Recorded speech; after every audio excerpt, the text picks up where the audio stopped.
Bueno, la idea es lo siguiente, como este proyecto queda grabado, mucha gente ya, bueno, después lo veo porque tengo reunión o porque tengo compromiso y eso hace que a veces la participación es baja, ¿no?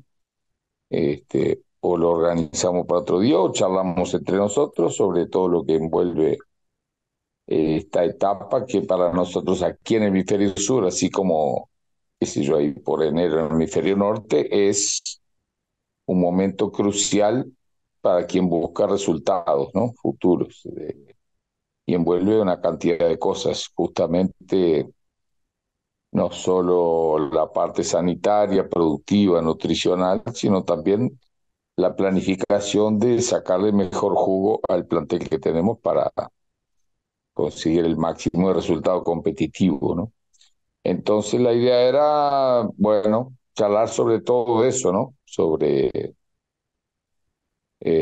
justamente en materia de ambiente y de estructura para la cría. Francisco, específicamente aquí, por ejemplo, hay una cosa que a mí me tenía bastante, un tema que quería abordar aquí con ustedes, ¿no? Sobre renovación del aire, porque aquí también, por la temperatura que tenemos y todo, si no hay una muy buena renovación del aire, no es solo la temperatura, es que hemos acompañado eso en ese estudio sobre amonia y como yo tengo una actividad también en la avicultura industrial, se repite mucho el cuidado con eso en materia de productividad, ¿no? Y aquí observé varios criaderos y llegué a una conclusión de que justamente los que tienen muy buena renovación de aire tienen mucho mejor productividad. Parece mentira, pero eso es algo que me está martillando la cabeza porque foqué para tratar de verificar uno por uno y hay una relación prácticamente directa, ¿no? Inclusive aquí, como en Río, tenemos una topografía muy así, de mucha montaña, ¿no? Eh, Había unos criaderos que prácticamente eran en el morro, así con la favela, pero una renovación de aire espectacular. Allá arriba siempre un vientito y criaba como rata. Y digo, algo aquí hay que me parece que puede tener una influencia. No que digo que sea milagroso, pero me parece que ese es un tema muy, muy para considerarlo en canicultura. Claro que en Europa tienen el problema de la temperatura, ¿no? Entonces quería preguntarte cómo hacen con eso, cómo concilian mantener una buena temperatura y la renovación del aire en general en Europa. Era la pregunta. Aquí hay aviarios de todo tipo, ¿eh? O sea, hay aviarios que Sí, no tienen una ventilación forzada de aire, hay aviarios climatizados, tanto para el frío como para el calor, sí. y hay aviarios que tienen las dos cosas. Entonces, Ajá. Europa, a pesar de, bueno, no es tan grande, Brasil tiene la extensión de un continente entero y una diversidad de Sí, clima casi como la europea. Yo, por ejemplo, vivo en el sur de España y el clima aquí es muy caluroso. En invierno, sí. las mínimas del invierno, mínimas, mínimas, pueden ser 6 7 grados exteriores, que en el aviario pueden ser 15 grados o así, ¿no? Interiores. Entonces, no tengo excesivo problema con el frío. Simplemente tengo aire acondicionado para tanto frío como para calor, para evitar episodios extremos, ¿no? Cuando sube de 35 grados el aviario, pues tengo aire acondicionado y cuando baja de 15 grados, pues saltan calefactores, ¿no? Simplemente acondiciono la temperatura para esos extremos y el resto del tiempo dejo que el aviario oscile, cicle, vamos a decirlo así. En las Ujú. renovaciones de aire estoy completamente de acuerdo contigo. Siempre he visto lo mismo. Cuando un aviario tiene una renovación alta, Mm. no hay una relación o una explicación directa, pero sí que es normal entender que hay menos carga bacteriana en el ambiente, hay menos Sí. poras de hongo, o sea, los problemas están diluidos, ¿no? Hay menos amoníaco, Ujú. como tú decías. Entonces, eso es positivo. Yo tengo dos extractores de aire y garantizo unas 8 o 9 renovaciones de aire del volumen. Ya sabéis, ¿no? Medir las dimensiones del aviario, Sí, el volumen sí. de ese cubo y Ujú. calculo entre 8 y 9 renovaciones por hora. de aire. Perfecto, Eh, perfecto. y así es como lo tengo montado. Pero en Europa hay aviarios de todo tipo. Es diferente, lo que tú te referías es diferente en Centro Europa, donde sí que tienen un frío alto. Y entonces Ujú, extraer mucho aire significa meter mucho aire del exterior frío. Entonces, claro, ujú, si tienes un problema de ese tipo, por eso que decía, en los extremos, cuando estás en una temperatura sí, muy baja y estás sacando 8 veces el volumen de aire, estás metiendo un aire sí, exterior que puede estar a menos algo grados, ¿no? Entonces ese aire lo tienes que calefactar. Ahí provocarías estrés térmico en las aves, ¿no? Tanto el frío como el calor. Entonces, la perfecto. mayoría de los aviarios ahí reducen un poco las renovaciones, sacrifican un poco las renovaciones y añaden Sí, calefacción. sí, Pero perfecto. no está todo lo controlado o, ¿cómo decirlo así? O no se le da toda la importancia que se debiera a las renovaciones de aire a los aviarios. La mayoría de la gente, Sí, como supongo que pasará también en Brasil, empieza a criar en el espacio que tiene. Si tiene un cuarto sí, en la casa, allí, pues un cuarto lavadero donde está la lavadora y tiene un hueco, allí coloca unas sí, jaulas, ¿no? Entonces, no están sí, diseñados sí, los aviarios, la mayoría no están diseñados para ser aviarios, no están diseñados con las sí, extracciones, con sí, las ventilaciones adecuadas. Eso es un poco perfecto. lo que vemos por aquí. Ujú. ¿Y qué tal, cuál es tu evaluación en esa renovación muy positiva de aire con referencia al resultado, principalmente de productividad? Y ya digo, siempre que he visto aviarios que tienen buenas productividades, son siempre aviarios muy bien ventilados. O sea, no he Sí, visto, o sea, hay una relación casi directa, casi lineal, donde sí, aviarios sí, mal ventilados suelen tener problemas de humedad en invierno, sí, y sí, cuando tienen alta humedad y no tienen buenas renovaciones, pues aparecen hongos. Se ve muchas veces en las sí, bandejas del papel sobre los excrementos sí, cómo salen los sí, sí, micelios de los hongos. Esos hongos acaban sí, esporulando y suelen tener problemas respiratorios, casi todos. Ten en cuenta que con sí, el metabolismo que tienen las aves, inspiran y expiran a una velocidad bárbara. Entonces, sí. pues están muy expuestos a la calidad del aire. Mira, yo, pues tantos años, puede ser que sea algo muy, en fin, una banalidad, pero estoy convencido de que sí, que una excelente renovación de aire. Nosotros aquí tenemos. Creo que hemos perdido, Álvaro. Sí, creo que se cayó, me parece. Bueno, espera, entrar ahora. Francisco, quería hacerte una consulta. Sí, dime, Pablo. Tú comentaste que obviamente la ventilación es la base y cuando hace frío calefaccionás, ¿verdad? No tanto la ventilación. Claro, Ta- cuando hace frío, si aumenta, o tanto si hace mucho frío o hace mucho calor, si tú tienes una renovación alta de aire, vas a gastar mucha energía en que el aire que entra, atemperarlo, ¿no? Colocarlo en la Ujú, temperatura idónea.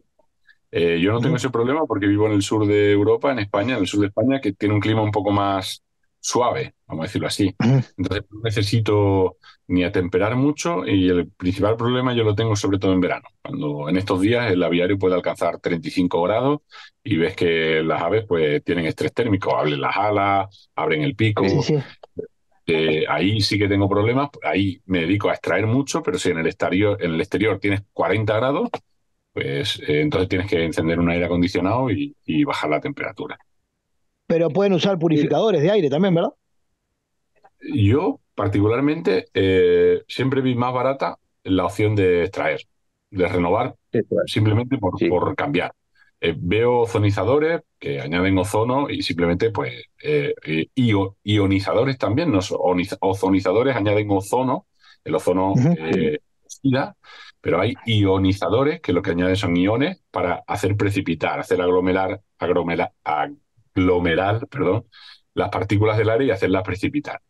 Y yo particularmente no he instalado nunca, he visto aviarios que tienen de los dos, incluso de los dos. Hay aviarios que ponen los dos, pero yo directamente lo que opto es por renovar Bien. aire, sacar aire de fuera, no, me no, parece mucho más barato y hacer que aire sí. fresco entre.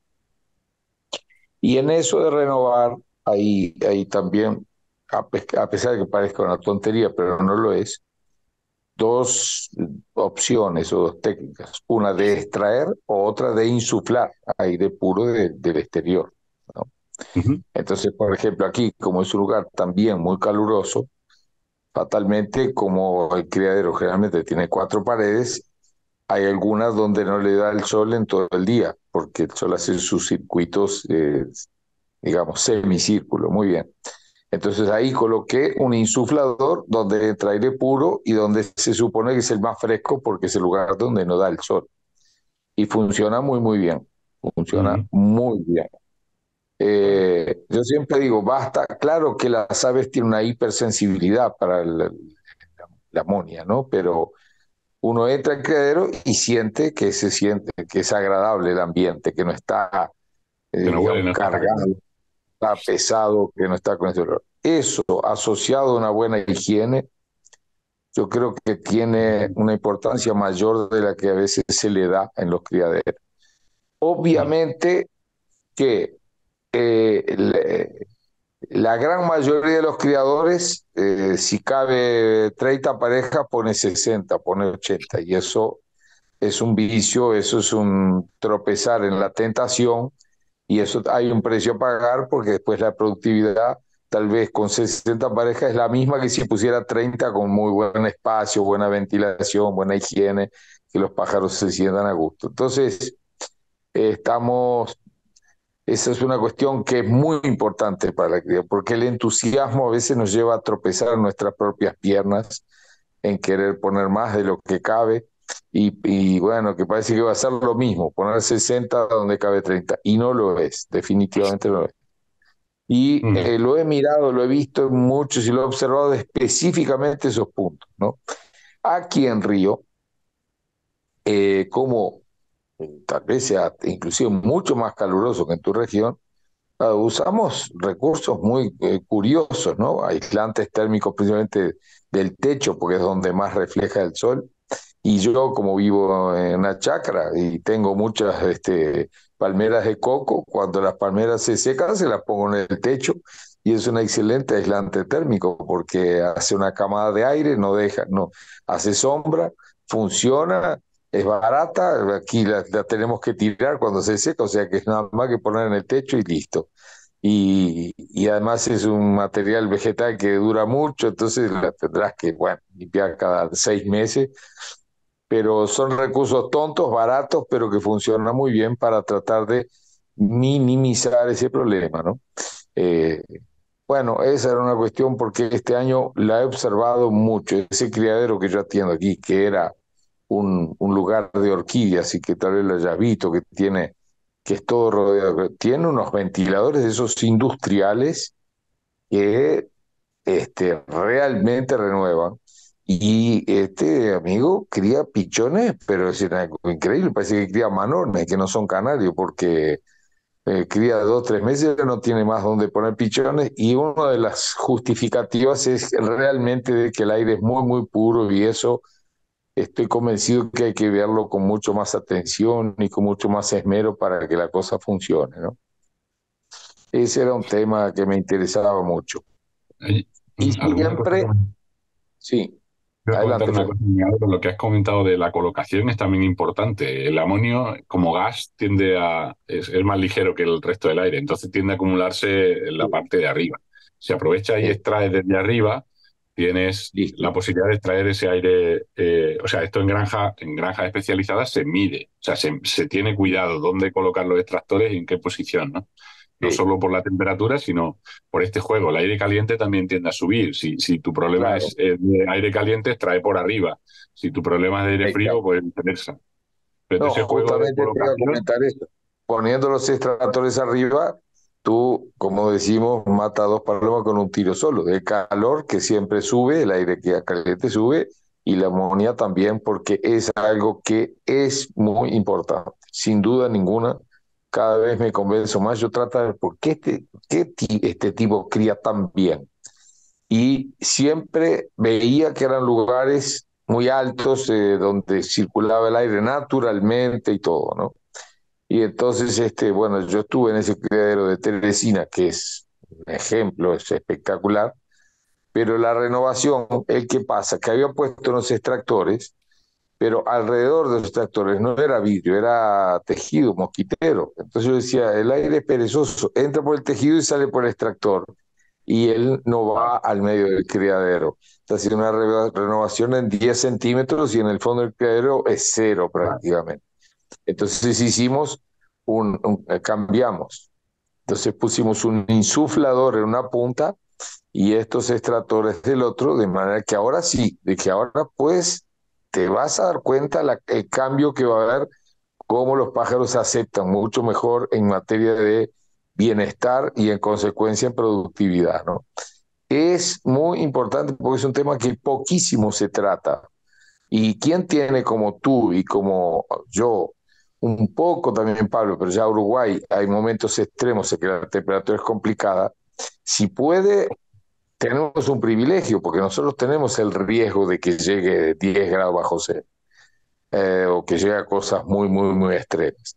Cuando llega el calor, la renovación es otro gran aliado porque la ventilación disminuye el efecto térmico, el malestar del exceso de calor, ¿no? Y aquí el frío, por más bajo que sea, se engloban un poquito así como para abrigarse, no porque estén enfermos, y después se la pasan y listo, ¿no? Este año aquí en Río prácticamente no está en invierno y arrancaron la cría, sí, prácticamente impresionante, casi que el 100% de las hembras, todas estarán siendo nidos, pero yo creo que es porque yo también mejoré mucho esa parte de la renovación. Entonces veo que ahí es algo muy interesante para pasarle a todos los colegas que observen muy bien eso, ¿no? Y una cosa que siempre hay, cada uno tiene un librito sobre el fotoperíodo, ¿no? Pero yo es otra cosa que creo que ustedes tienen una latitud muy buena y aquí también es un lugar donde hay un fotoperíodo muy bueno. Yo 15 días antes de empezar a criar les aumento 20 minutitos nomás el fotoperíodo solo para darle aquel estímulo, aquel puntapié para que arranquen y después no hace falta mucho inventar con eso, ¿no? No soy muy favorable a hacer un fotoperiodo muy largo porque eso trae estrés y trae terminar la cría un par de meses antes que no se la aguantan entrar en replume, ¿no? Así que es otra cosa muy importante para tener en cuenta. Bueno, Pablito, a ver qué idea tienes.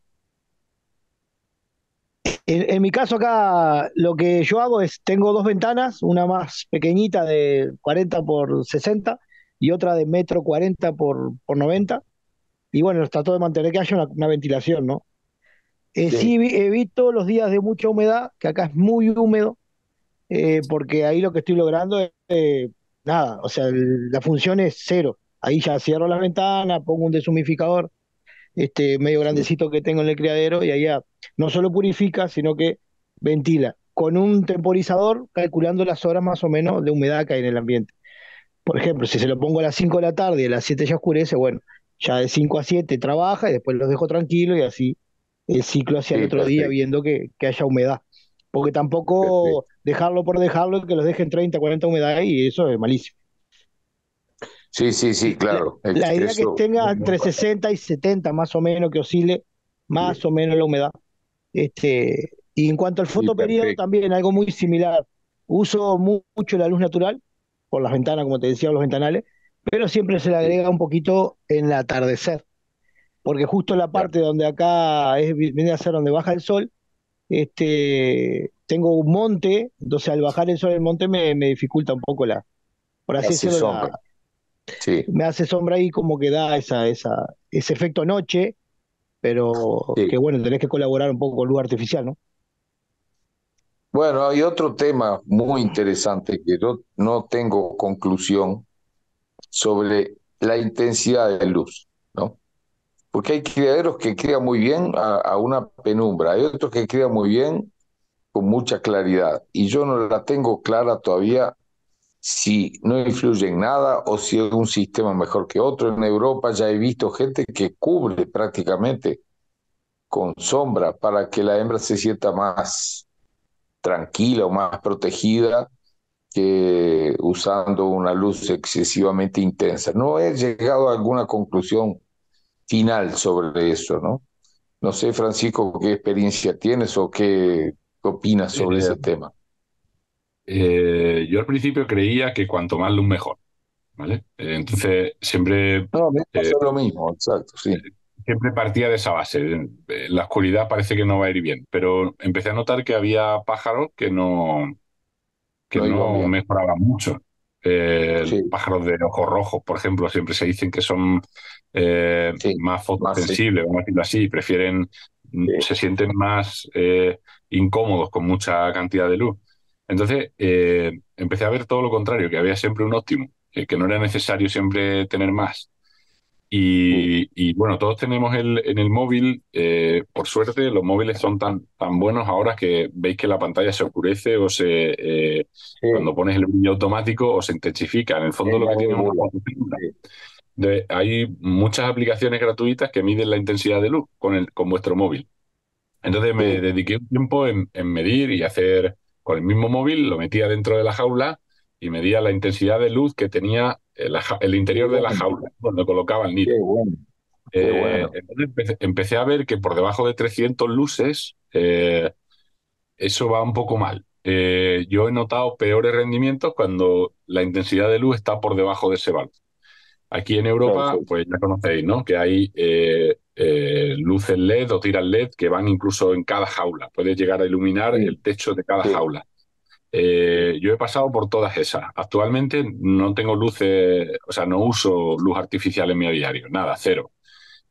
Simplemente, como crío suficientemente bien, en dos posturas tengo todos los pichones que necesito, sí, retraso un poco la cría, cuando en el exterior tengo 14 horas de luz, no, no, no tengo la necesidad de adelantar la cría con subir las horas de luz. Antes he llegado a hacer pues programas para machos, programas para hembras, porque como sabéis, los machos sí, se celan antes que las hembras, ¿no? Al revés, las hembras con las rampas más altas de crecimiento de fotoperiodo se encelan antes y tienen sí, que poner huevos. acelera. Los machos necesitan más días, ¿no? De Sí, crecimiento de luz. Entonces, he hecho de todo. Ya he llegado a tener iluminación individual en cada jaula con una fotocélula en el interior del aviario para cuando había suficiente luz de exterior que apagase la luz de interior, ¿no? Para ahorrar ya, energía. He llegado a tener sí, un sistema bastante complejo hasta que me di cuenta que realmente eh, podía hacerlo más sencillo. Entonces ahora no la tengo, no la enciendo, o sea, tengo el sistema, pero no lo uso. Y sí que me di con el móvil, esto que os digo, con la aplicación, me di jaula a jaula y me di cuenta que había puntos donde tenía directamente el doble de intensidad de luz en las jaulas bajas que en las jaulas que están delante de una ventana, ¿no? Como decía antes Pablo. sí, Y no he notado que las jaulas muy iluminadas tengan mejor rendimiento que otras jaulas que están más en sí, el intermedio. Pero sí que he sí. visto que las jaulas que tienen por debajo de 300 lux sí que empiezan pues bueno, son más Apáticas, lentas, los son pichones más tardan más, o sea, creo que lentas. tienen peor rendimiento. Entonces yo marcaría ese límite. Mira, yo hice algo, digamos así, no tan tecnológico, que admiro todo ese estudio que tú haces. Hice algo bastante sencillo, que es lo siguiente: tengo una lámpara en el criadero que la puse asociada a un timer para que se encienda solo después que amaneció y antes del ocaso. Solo como regulador por eso, porque si hay un día muy, muy nublado y yo no estoy en casa, lo que sea, para que no baje ese nivel justamente abajo de esas 300 luces que tú comentas. Es un regulador por si un día está muy, muy nublado, esos días que parece de día, parece de noche, para que no los deje muy apáticos. Y funciona bárbaro, porque es una lámpara de estas de LED que hoy día no gastan nada. No me tengo que preocupar si estoy fuera de casa, si está nublado, si no está, ni me pasa eso por la cabeza. Y ya está asociada al extractor. Entonces, cuando amanece, el extractor ya automáticamente funciona y cuando se apaga la luz de noche, que ya no es tan necesario por temperatura, automáticamente a lo que apaga la luz, apaga también el extractor. Un sistema hiper sencillo, súper barato y que ha funcionado muy bien aquí, ¿no? Yo aquí en casa tengo dos criaderos que están, como digo, en una chacrita bastante alejados, porque en uno crío los timbrados españoles floreados. Entonces, para que no los escuche, Como los timbrados, no es una raza que tú puedas criar 200 pichones, porque si no, no hay tiempo hábil para evaluar 100 machos.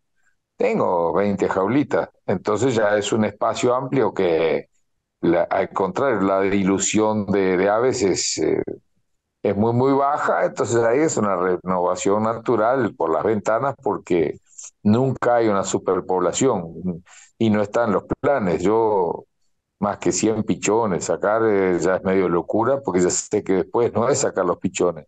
Evaluar un canario de canto a mí me da 100 rojos y bueno, en media hora los puedo acomodar, pero 100 timbrados me lleva mucho tiempo porque es una cosa muy personalizada y que hay que escucharlo varias veces. Entonces, te obliga a limitar para no tropezar en el volumen y no tener cómo abrazar eso técnicamente. Entonces, la renovación es natural, solo tiene una puerta con tejido que entonces durante el día está abierta y tiene buenas ventanas y en el otro que hay un poco más, hago ese sistema, como comenté, funciona espectacular. Vale la pena pensar en colocarlo, sí. Este, principalmente cuando tenemos el privilegio de no pasar por extremos muy bajos de temperatura, donde ahí sí hay momentos que, a pesar de que, no sé, creo que ustedes hayan visto también, hubo un video ahí que circuló de Europa de unos canarios en el medio del hielo, no sé si tú lo llegaste a Sí, ver. sí, lo he visto, lo he Sí, es visto. sorprendente, porque están las estalactitas de hielo y el pájaro saltando de palo a palo como si estuviera en el trópico, ¿no?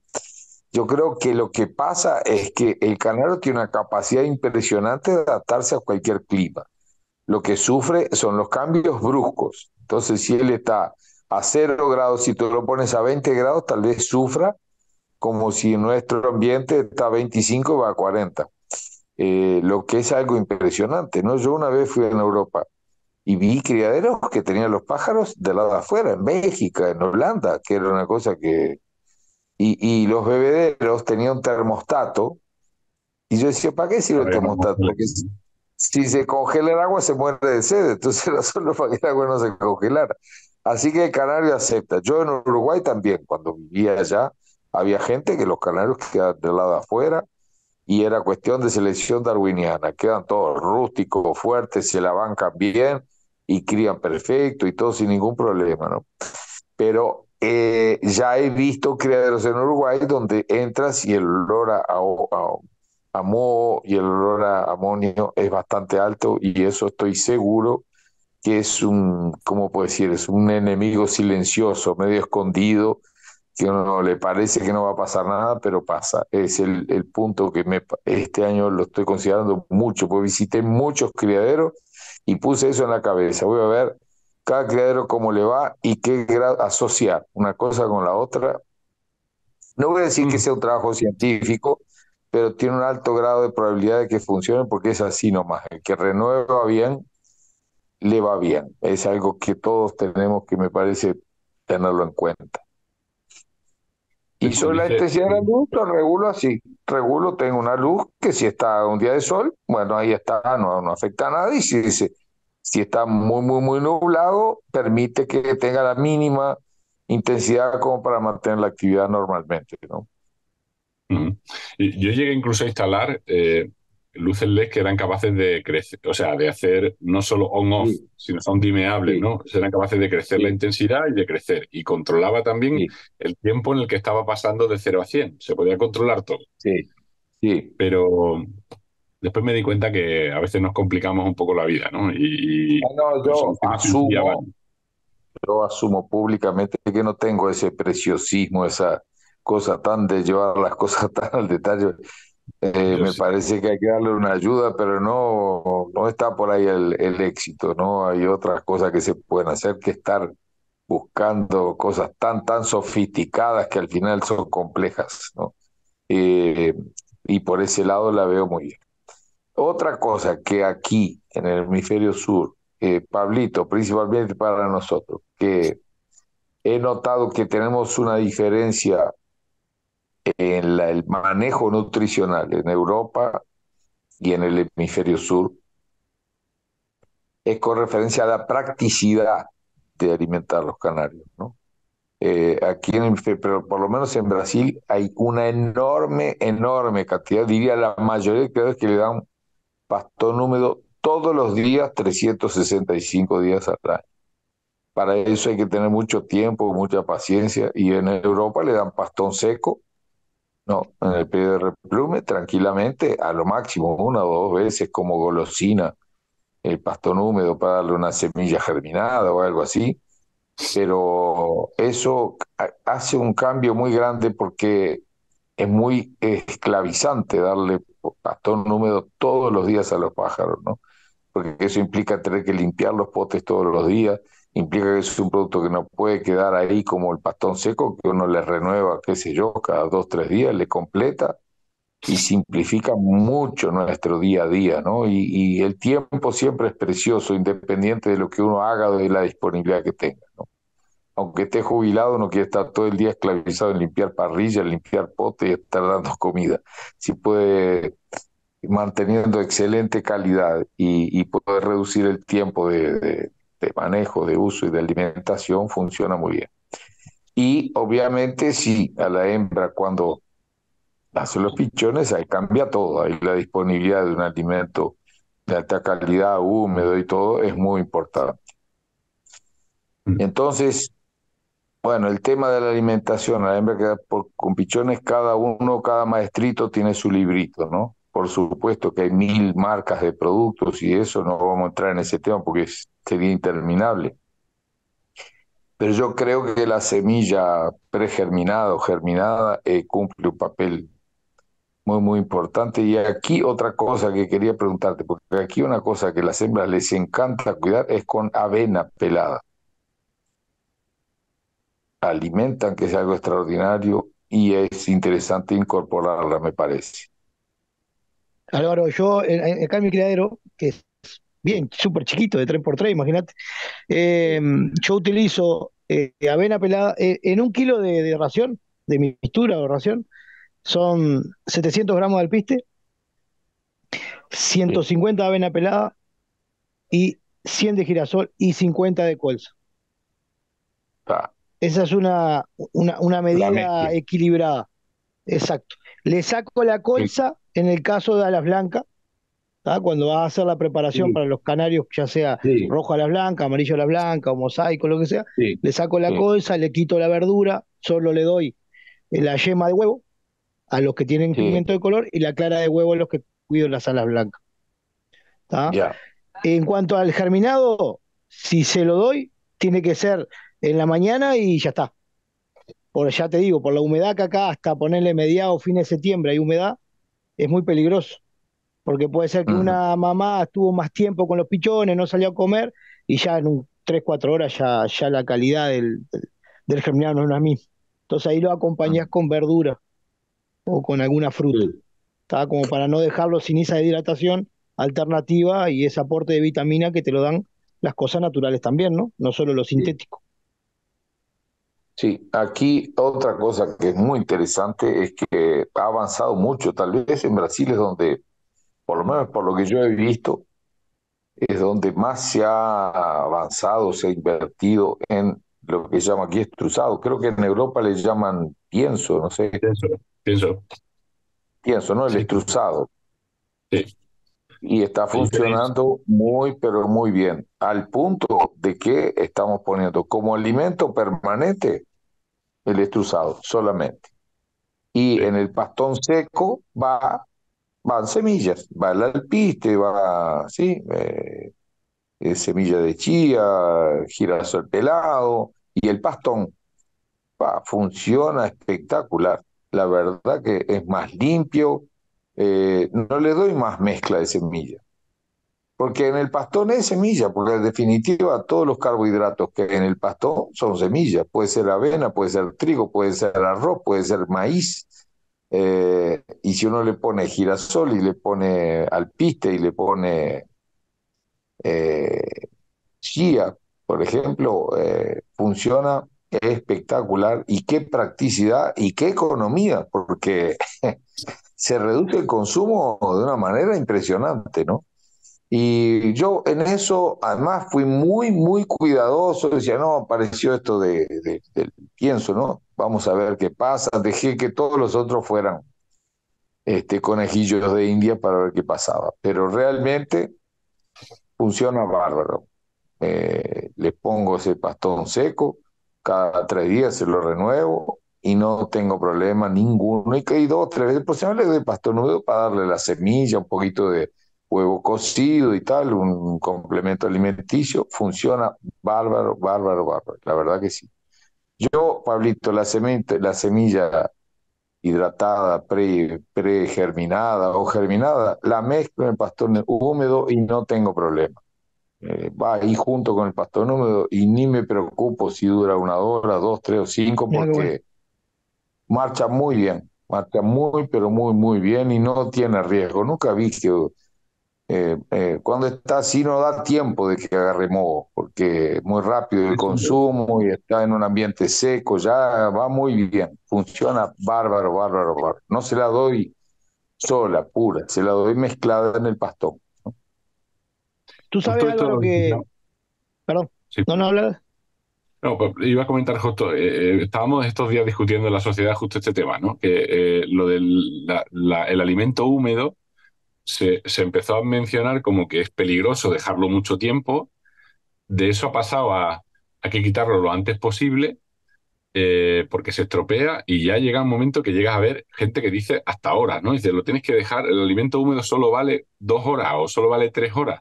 Entonces, llegó un momento que el otro día preguntábamos en la sociedad, así en una charla de este tipo, ¿por qué, de dónde ha salido eso de que el alimento húmedo se estropee en 2 horas? Sí, Un hongo o la bacteria más rápida, una Escherichia coli en condiciones óptimas de crecimiento se duplica en 40 minutos, se duplica. O sea, una célula da 2 células, ¿no? Para que sí, tiene que estar el ambiente muy inoculado, la comida muy estropeada ya de inicio, para que en 40 minutos tengas el doble, simplemente, no un orden de magnitud, solo el doble. Luego, un hongo, por ejemplo, es que crecen hongos, me decían, ¿no? Los hongos tardan en crecer varias horas, incluso días a veces en duplicarse. sí, Entonces, un alimento sí, allí pues puede estropearse el sabor, ¿no? Igual que cualquier alimento nuestro, si lo dejamos encima de la sí, encimera a 30 grados. sí.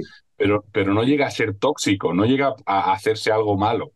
Entonces, yo creo que la gente ha ido enlazando la idea y cada vez del boca a boca se ha ido estresando más la idea hasta llegar al punto en que el alimento húmedo es peligroso si está más de 1 hora allí, ¿no? Cuando la mayoría de Sí, los canarios, un alimento húmedo es bastante palatable, bastante gustoso y lo devoran en un par de horas, ¿no? O sí, sea, no te tienes que preocupar que se lo van a consumir antes de que sea peligroso, ¿no? Distinto sí. es que el cordero esté sucio, ¿no? Entonces tú aportes sobre el alimento del día anterior, le pongas nuevo, ¿no? O hagas ese tipo de Algo, claro, atípico, manejos que digamos, sí, son, claro, pero haciéndolo bien, un alimento húmedo no tiene por qué ser peligroso en ese tiempo, ¿no? No sí, tenemos por qué estresar tanto la idea y poco a poco cada vez se hace como más, como verdad, ¿no? Porque lo vamos repitiendo y cada vez se queda ya como que el alimento húmedo hay que quitarlo en épocas de que no sean de cría, ¿no? Yo no estoy de acuerdo en eso, la verdad. No tengo la estoy de lógica acuerdo. detrás que soporte eso. Sí. Tú has tocado en esta charla tuya, me inspiró dos cosas que quisiera comentar. Una, tú eres del área científica. Entonces, en cualquier área científica, inclusive en la avicultura industrial, si hay un congreso, para tú presentar una tesis, tiene que llevar todo el protocolo utilizado y cuál fue la metodología y cuáles fueron las anotaciones con la mayor precisión. En cada agricultura, yo puedo decirle, digo, mira, sí, ponle, qué sé yo, arroz blanco adentro del agua que van a criar más. La gente ya sale, o sea, eso que tú dices, las afirmativas. Yo siempre aquí soy hasta demasiado insistente. Si alguien te afirma eso, de que en 1 hora ya está, la pregunta es, ¿dónde encontraste el trabajo científico que comprueba esa afirmativa tuya? Porque la gente, a veces hasta por ego, sale afirmando cosas que es una responsabilidad tremenda, porque alguien la va a escuchar y la va a repetir como siendo verdadera. Y después se transforma en un reguero de fake news de la canaricultura, de una cosa que no existe, ¿no?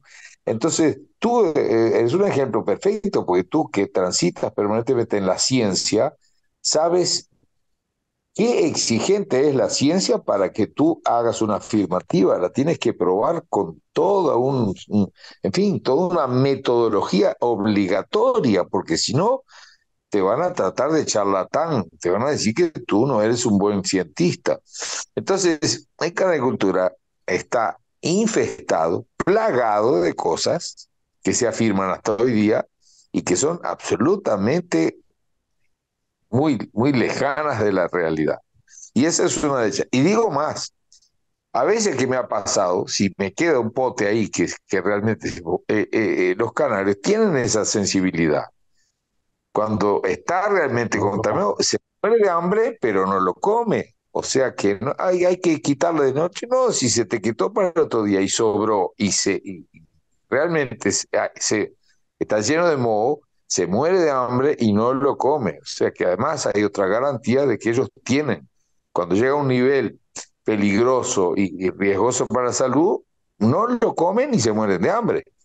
De manera que esas afirmativas hay que tener un poco de cuidado, porque a veces uno repite, yo decía, en canicultura y yo me incluyo, llenos de papagayos, que repetimos lo que nos dijeron, sin que hayamos preguntado, bueno, ¿dónde está el estudio científico que compruebe lo que tú estás afirmando? A veces yo comento jocosamente de que, porque en canicultura repetimos, una cosa que ya lo he dicho hasta el cansancio, de que el nevado con nevado dicen, no, no, alarga la pluma y produce el lump. Entonces en las Islas Canarias estarían todos cayéndose de las ramas llenos de quistes, porque no existe limpieza en la naturaleza.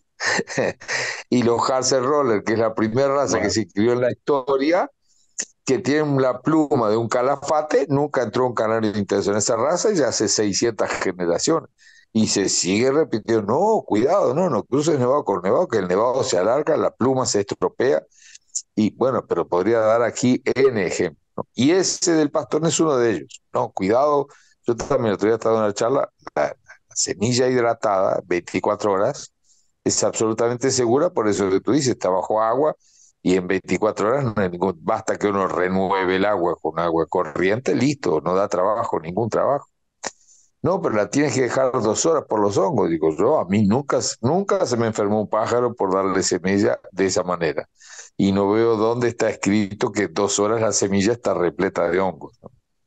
Así que, directamente que no hay cierto, hongos que crezcan a esa velocidad. O sea, es imposible. No se por eso conocen eso esos es hongos. científicamente imposible. Eso es un proceso mucho más lento y mucho más complejo, lo que para nosotros es favorable, porque sabemos que estamos con un margen muy amplio de seguridad de que eso no nos pase, ¿no? Ujú. Y otra cosa que quería preguntarte sobre tu opinión es, cuando la hembra está con pichones, ¿tú crees favorable darle o verdura o manzana o algo así para que como complemento que ella críe bien o no? Sí, yo pongo lechuga. Fijaos lo que voy a decir. Eh, yo empecé a probar varias verduras. La manzana, bastante interesante. Yo creo que le pones a la hembra y todas las verduras le entran, o sea, rápidamente comen, Correcto. rápidamente van al Sí, nido. Incentivan muchísimo la ceba. A lo mejor, desde un punto de vista nutricional, no son tan completas. Una lechuga es mucha agua y algo de fibra, no tiene mucho más, no tiene mucha proteína, pero el pollo ingiere sí. mucho líquido, le llena el buche a la hembra, le incentiva mucho a criar y a mediodía le suelo poner algo de verde, lechuga, hoja de rábano, no, bueno, no sé cómo allí lo llamáis, ¿no? Pero siempre procuro poner algo de verdura. Lo que Sí, decía antes Pablo, ¿no? Hay razas que hay que tener mucho control con lo que se le da en esa época sí, de cría, ¿no? Por los carotenos y demás, pero sí. yo lo doy. Y la lechuga aquí, por lo menos aquí en España, ha estado también, por este tipo de fake news, Mm. ha estado apartada porque era básicamente provocaba diarrea o no se debía dar a los pájaros, ¿no? Yo no lo vi. Y es barata y la encuentro fácil y le pongo algo. Cualquier cosa Sí, verde, los pájaros la adoran. Tengo moringa, no sé si la conocéis, la famosa moringa sí, cubana, sí, es una sí. planta casi un alimento completísimo. Tengo hojas de moringa en la puerta del aviario, sembradas allí en tierra, y le pones hojas de moringa y se la devoran. Ahora, Y cualquier la hoja verde, moringa que tú le encanta. tienes es, porque yo aquí tengo árboles de moringa, ¿es la misma, no? Sí, sí, es esa es. Es una hoja chiquita. Es una La hoja, hoja es tiene chiquita, una rama, y de la una rama salen rama que sí. muchas ramitas y Pues muchas hojitas. yo tengo en la granja 4 árboles que parecen árboles de, ¿qué te puedo decir? Enormes. Yo procuro Pero el cortarlo, problema, tenerlo bajo. hay que cortar, tenerlo bajito. Pero digo, el problema es que es muy chiquita la hoja y se cae muy fácil abajo Sí, de la. da igual, le pones más, cuando da igual. O Sí. sea, es una cosa que acaba en el Tú papel de sabes la que, bandeja. Bueno, pero es bueno, un hablando, alimento no digo completísimo. en materia de que aproveche más cantidad, porque a veces le dan una pellizcadita y ya se cae, más por el aprovechamiento, no por lo que ensucie, ¿no? O En ponerlo en verano el pastón. en verano la puedes cortar la moringa y dejarla secar. Y la hoja, Ah, con la misma mano, se quiebra fácil, se queda hecho un polvo. polvo. El tallo no. El tallo lo tendrías que moler Sí, con un molino. Pero sí, la hoja se despega fácilmente, se cae y se hace polvo. Ese polvo lo puedes guardar y estar dándole en el pastón todo el año. todo el año que funciona bárbaro. Seca rápido. De hecho, se Ah, vende yo tengo, la sí, se moringa. vende carísima. Yo la tengo ahí, pero y la voy a cortar para que quede como un arbusto, digamos, más bajo, así, Sí, ¿no? eso. Para que produzca La mantiene a más. 50 centímetros del tallo, y de ahí saca mucha rama. Y siempre te interesa la rama cuanto más tierna, mejor, ¿no? Que no sea Mejor, leñosa. mejor. Sí. Pero Bueno, bueno, bueno, fíjate es que una planta como otra estábamos verdura, ¿eh? hablando, Cualquier verdura sí, siempre es buena. Yo me parece que hablábamos es necesaria. perdón, adelante, adelante. Decía que cualquier verdura me parece necesaria. El brócoli, la Sí, coliflor, sí, por ejemplo, para los rojos mosaicos, los pájaros de alas blancas, ¿no? Una coliflor le encanta cuando se acostumbran a me comerla. encanta, No da sí, oré, es un producto blanco, no da nada. De aprovechar que los pájaros les incentiva, les gusta, les desestresa, todo eso me parece que es calidad de vida para ellos, y creo que a la total, larga es salud. perfecto. Sí, no, decía que hablando de fake news, aquí en Brasil, yo tuve que hacer un video que fue muy amplio, ampliamente divulgado, justamente para eliminar esa idea de que la lechuga causa diarrea y mata a los pichones. Pues digo, yo nunca vi un canario comer lechuga y tener diarrea. Y en Uruguay, cuando algo está muy, muy bueno, dice, oh, lechuguita para el canario, como diciendo, es un manjar para. Pero sabes que yo tengo una idea sobre eso que tú decías. Bueno, al final es agua con fibras, pero me parece interesante que la hembra, principalmente los pichoncitos que acaban de nacer, lo primero que le da, si lo tiene disponible, es la verdura. Porque Sí. yo siempre digo, la leche materna, oh, tiene mucha proteína, no, la leche materna, no sé, más de 80% es agua. Entonces, el agua es el alimento esencial para un nieto. Es que los pichoncitos son una gelatina, porque es agua pura que tiene ahí. Entonces, el hidratar es el punto principal para después desarrollar las otras funciones. Y las verduras, en mayor o menor grado, tienen calcio, mucha fuente de calcio. Y que en el momento de desarrollar los huesos y toda la estructura esquelética es importante. Yo creo que cuando uno, principalmente, digamos, hasta el momento de anillar, si le ofrece verdura, la probabilidad de perder pichones cae drásticamente, porque estamos muy preocupados, proteína, proteína, proteína, y darle huevo, y darle soja, y darle polvos de esto y lo otro. Y el estar hidratado es el punto de partida para después alimentarse con las otras cosas. Yo soy súper favorable a darles también lechuga. Aquí tenemos una cuestión que se llama chicoria, que es parecida, Mm, es un mm. poquito más concentrada y es muy buena también y funciona bárbaro, ¿no? Para los pájaros con factor rojo, no sé en qué medida la lechuga, pues tienen menos pigmento, puede afectar, ¿no? Pero así, Yo, yo lo tuve, evidentemente, no vi problemas con lechuga, ¿eh? No es una concentración de carotenos tan alta como para que afecte. El pájaro no ingiere tanta para que cantidad. afecte, No lo vi. inclusive para línea clara. Sí, el rojo mosaico yo lo tuve y no lo vi. Si son de buena genética, es que también El claro, pájaro de alas blancas, que ya tiene una genética seleccionada para eso, le cuesta más. No es, sí, si no es, si tiene una genética, vamos a decirlo así, débil, que es capaz de sí, acumular muy poco caroteno y ya te lo muestra, pues entonces no, sí, tienes que ser muy extremo en la eliminación de sí, esos pigmentos. Pero sí, cuando ya sí, tienes una genética bastante depurada, te puedes permitir ese cierto desliz en algunas cosas, ¿no? Porque no se muestra. Y si no, pues perfecto. coliflor. La coliflor es blanca, no Funciona tiene nada. bárbaro. La Se lo come coliflor para ponerla en el pastón es espectacular. igual que el brócoli. Igual que el brócoli. Ah, el brócoli, yo soy un fanático del brócoli, claro, ahí sí, yo creo que tiene mucha luteína para el Eso, caso de los pájaros con eso, factor, hay que tener cuidado. eso sí. Y hay que tener cuidado porque a veces el criador dice, no, no, pero yo solo le doy en el nido, verdura, brócoli, sí, pero lo que pasa es que se almacena en el hígado por 3 meses, de manera que el pájaro cuando esté en replume, aún así está soltando pigmentos del hígado que van a conflictar con la catasantina. Así que para quien cría con factor, el brócoli sí es espectacular, pero es contraindicado, así como esas verduras muy, muy densas de verde, ¿no? La espinaca, etcétera. Ahora, la lechuga, yo tengo casi seguridad que poca influencia pueda tener en la pigmentación de los rojos. Y en donde más podría haber que tener cuidado es línea clara, el rojo intenso, algo así que tiene que estar en la extrema capacidad pigmentante, ¿no? Porque en la línea oscura, creo que ya nosotros como jueces en la práctica no vemos una gran, gran, gran diferencia así en la parte de variedad, técnicamente le llamamos, que es el hipocromo, ¿no?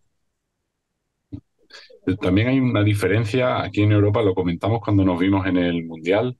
Yo creo que la línea clara en rojo intenso y nevado, incluso mosaico, aquí se atiende de una manera diferente ahí. Y aquí sobre todo se cuida muchísimo la época del nido, ¿no? Las grandes plumas que salgan blancas, Sí, sobre todo los mosaicos. Pero después, sí, cuando estás pimentando, la mayoría de los criadores pone verdura junto con la junto con los pigmentos, ¿no? Eso yo lo he oído, que vosotros ahí está me contraindicado. Si pones corta. pimiento rojo, no pones pimiento amarillo. No, no, Aquí eso no lo he oído tanto. O sea, los criadores solo tienen el cuidado para pájaros de alas blancas y en la época de nido, ¿no? Vamos a decirlo sí. así. Una vez que el pájaro está Ahora, desarrollado y empieza a darle pigmento, le dan verdura sin contraindicaciones. Y es verdad que, bueno, no he estado nunca allí, pero creo que ahí los rojos intensos y nevados, tú lo has visto, lo comentamos en el Mundial, sí, pueden sí. ser mejores que los de aquí.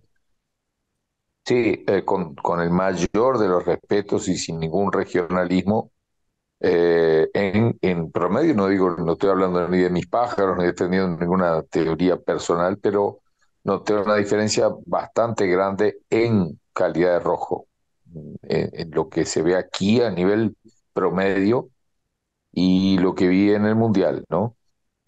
Si es alimenticio, si es genético, ya es un tema bastante difícil de desvendar, de descifrar, porque ahí se mezcla una cosa con la otra y solo por el fenotipo no tenemos como, digamos, dar un parecer exacto si el pájaro tiene más o menos rojo, si la alimentación o la genética, pero aquí en promedio los rojos son más rojos, eso es un hecho. Y no se les da verdura ni pensar, ni pensar. A la línea clara, principalmente el rojo intenso en elevado, porque ahí es muy evidente el hipocromo, ¿no? Yo creo que, como decían, la línea oscura ya no es tan preocupante, pero un rojo intenso que va a la mesa, siempre digo, es como una Fórmula 1, a veces es un milésimo de segundo, decide el primero o el décimo, y hay que tener todo el esmero para que él exponga todo su potencial y evitar cualquier barrera, cualquier cosa que venga a afectar su máxima expresión, ¿no? Entonces, el que más me inspira cuidado son los rojos intensos nevados. El mosaico sí, pero ya no tanto, y después la línea oscura menos aún. Entonces yo, sinceramente, para línea oscura darle lechuga, darle verdura, creo que no puede llegar a tener todo sin exageraciones, todo sabiendo lo que se da, porque el brócoli tiene muchísima luteína. Entonces ahí sí, yo creo que ahí ya uno es arriesgarse demasiado en líneas con factor, ¿no? Y otra cosa muy interesante que poca gente, o creo que nadie aquí, yo lo he comentado con creadores que se dedican a eso, a las alas blancas, y Pablito, otra cosa, porque a ti te gusta también hacer los alas blancas, es un Sí, dato que yo no lo sabía, lo incorporé de inicio porque lo escuché y es algo interesante lo siguiente. En Europa, los pájaros, los pichones los sueltan en grandes voladoras, ya no son voladoras como las nuestras, son ujú, salones donde vuelan muchísimo, pero eso, además de la practicidad del cuidado, es porque evidentemente que la base del canuto, donde se infiere la pluma, eh, quisiera que Francisco me corrija si yo estoy equivocado, pero es como si fuera un músculo. Cuando se ejercita, queda más tónico, más tenso, más firme y hace con que las plumas se caigan menos. O sea que el ejercicio del vuelo es fundamental para mantener las plumas despigmentadas de los mosaicos o de los pájaros que van a competir con alas blancas. De manera que si en América del Sur no es una práctica común, esas grandes viveros, pero buscar la forma de perpendicularizar los palos. O sea, que de alguna manera el pájaro tenga que hacer fuerza para subir y después para frenar, para bajar, para que esos folículos, esos lugares donde se infiere la pluma, ganen más rigidez y en consecuencia se pierdan menos plumas, que es lo que acaba destruyendo el concurso de un pájaro excepcional si él pierde plumas de que aquellos criadores que quieren competir con plumas blancas, ¿no? bien. Tengo una O consulta, Pablo Loro. tem uma pergunta, pô. Sí. No sé si ahí en Brasil o también Francisco ahí en Europa, no existió un furor, una locura con el tema de secuestrante de toxina. Era como una especie de moda hablar de micotox y toda esa, ¿viste? Como que se hizo un marketing de, no sé qué tenés para decir, agregar o sobre eso. No, en nutrición animal cada vez se habla más de secuestrar de micotoxinas para las grandes industrias, ¿no? Como aquí, por lo menos en Brasil y en Europa, tenemos muy buenos fabricantes con muy buenas técnicas de buenas prácticas de fabricación, la probabilidad de que el producto venga con hongos es casi nula, comprando de un fabricante responsable, ¿no? Y hoy día hay normas en Brasil para fabricación de raciones y esas normas, no, hay control, hay fiscalización. Entonces, la probabilidad de que aparezca hongo es muy baja. De todas maneras, el secuestrante no tiene ningún efecto colateral, no tiene contraindicación. Es como vos poner una llave en la puerta de tu casa para que no entre el ladrón. Es una cuestión de decir, bueno, vamos a hacer una precaución, ¿no? Y es recomendable. Yo creo que hoy día, aquí en Brasil, todos los fabricantes de pastones le ponen secuestrantes ya como norma porque es una tranquilidad en materia de contrarrestar cualquier presencia de hongos, porque el secuestrante de micotoxina es una cosa muy curiosa, que en el alimento él no hace nada, es a nivel intestinal, tiene una composición química que identifica la toxina del hongo, se asocia a esa toxina y ese producto químico resultante es inofensivo y es eliminado por las heces. Entonces es un sistema muy bueno realmente, Está bueno, recomendable en la medida correcta, ¿no? En la dosis correcta funciona muy bien. muy bien. Creo que alguien tiene una pregunta. Ye, Foi só o Carlos mesmo. Entraram mais três pessoas, mas não perguntaram. ah, bueno, a todos los que están entrando, por supuesto, las bienvenidas. Y es una charla que queda grabada para todos aquellos que están en el proyecto y que tenemos el aporte siempre de la opinión de todos los compañeros que nos ayuden a crecer, ¿no? ¿Qué más podemos hablar de la cría? Una cosa, Francisco, ustedes en Europa retiran los huevos y después los ponen juntos o dejan que la canaria haga la postura normalmente. Es buena pregunta. Yo no soy quizá el europeo promedio, porque yo no lo retiro, ¿vale? Yo los Yo dejo, tampoco. pero creo que la mayoría de la gente sí lo hace, sí lo retira y lo vuelve a juntar en el mismo día. El Ya. objetivo que argumentan es porque todos los pollos nazcan a la vez, ¿no? Yo no he visto, si una canaria pone 5 huevos, creo que la diferencia entre el primero y el último nunca son 5 días.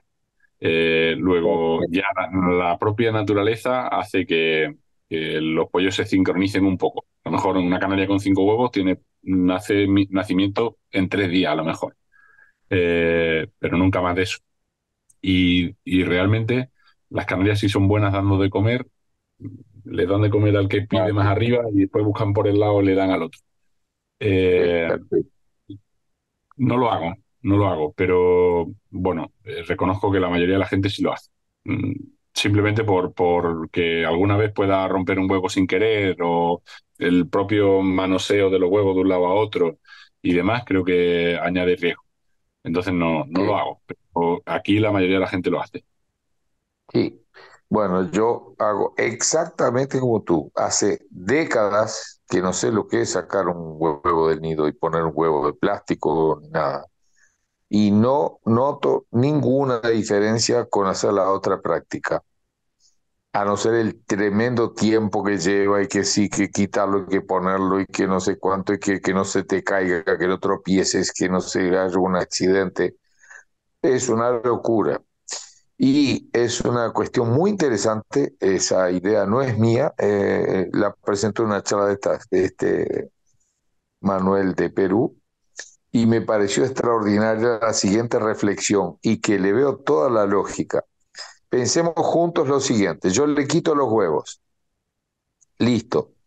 Entonces, al, al, al cuarto día o al tercer día, le junto los huevos, ¿no?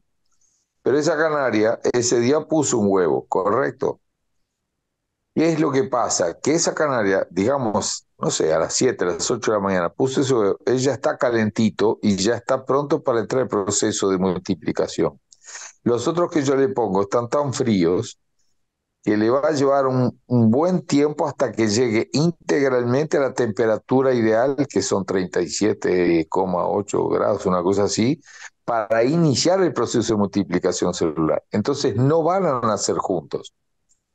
El huevo que la canaria puso a las 8 de la mañana está calentito y ya comienza el proceso. Y el que yo le coloqué junto con eso, por estar fríos, van a demorar mucho para que el calor sea suficiente para iniciar el momento de multiplicación.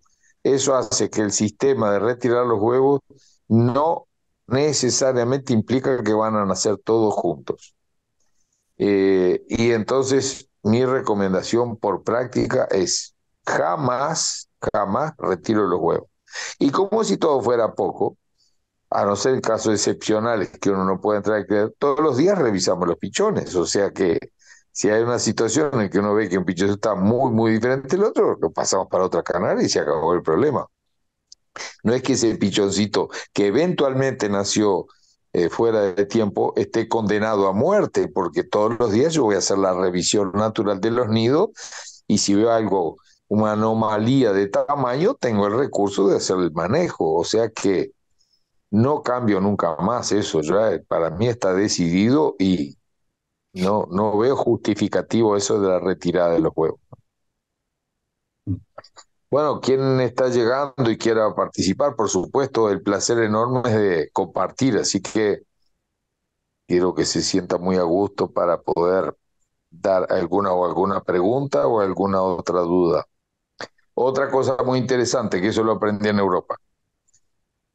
El ideal es cuando los pichones salen del nido, evitar que la madre les arranque la pluma para hacer un nuevo nido.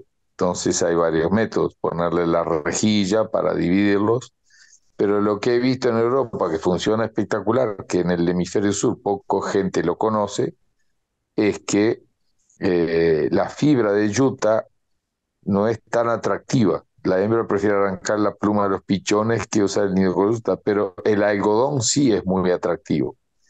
Ese algodón crudo es sensacional porque reduce, yo diría, sin miedo a equivocarme, un 80% el picaje, porque la hembra se ve más atraída a recoger el algodón que a picar sus pichones. Una práctica tonta, un producto baratísimo que se consigue muy fácil y que minimiza mucho eso del picaje de las hembras para hacer un nuevo nido, ¿no? Algo muy interesante de ser considerado.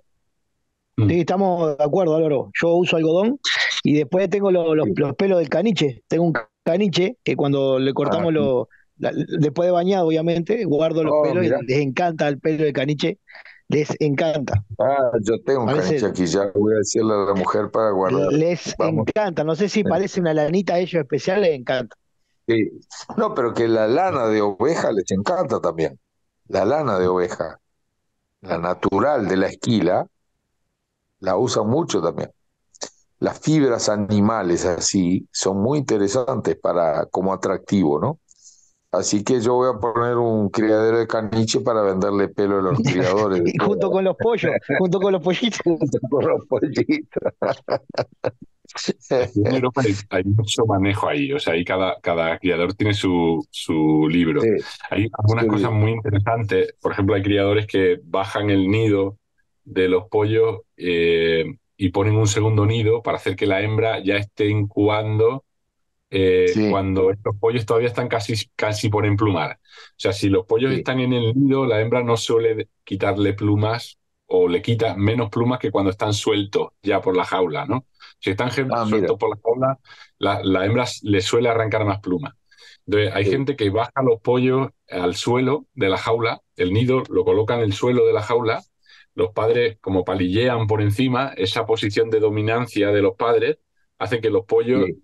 estén más tiempo en el nido, tarden más tiempo en saltar. Entonces, Qué bueno.